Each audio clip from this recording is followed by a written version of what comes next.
I think you're getting at kind of the opposite end of the spectrum from kind of where the YIMBY movement kind of takes hold, which is the San Jose, San Francisco's of the world, where you're buying a shack and it's $800,000. Yes. On the other side of the world, you get South Side of Chicago, you get Detroit, you get Akron, you get a lot of cities where they have the opposite problem, where they can't get people to move in. And the homes might even be, you know, as low as $100,000, $150,000 for a relatively well-sized, if older, single-family home, and they can't get people to buy. And they're, you know, I understand the concern about gentrification to some degree, but first of all, I do think that concern is a bit overwrought, especially in the short term. It's very easy for a journalist to find a family who had to move somewhere else because their rent went up.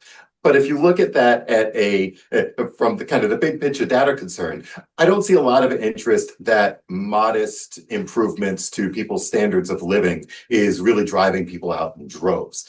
So for an example, you can look at Philadelphia, where they really did have a blight problem in the late 90s. And they were able primarily through, I think, property tax abatements, resolve a lot of that by incentivizing development in and around their downtown areas. And we're not talking about building, you know, big luxury apartments here, because in the 2000s, that property didn't justify it, or the value of that property didn't justify it. And instead, what happened is a lot of people kind of bubbling up from the ground built one-off townhomes where there were vacant lots, they revitalized homes, et cetera, et cetera. And we don't see any significant decrease in the percentage of minority groups in those areas that got redeveloped. And in fact, specifically because those properties are such low value, the home ownership rates among lower income minority homeowners in those areas tends to be higher than it is naturally. And so what that means is there are a lot of stakeholders who are there who actually own the property, and they're not getting driven out by rising rents. If they move out, they're in many cases actually turning a profit and improving their lives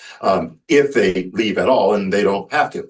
And so that affords them options. And then finally, just one more thing I'll say on that is what I'm not sympathetic to is saying, okay, we don't want to drive low-income people out of these neighborhoods, and therefore we should deprive those neighborhoods of any investment moving forward. That's not actually a solution to the problem those people are facing.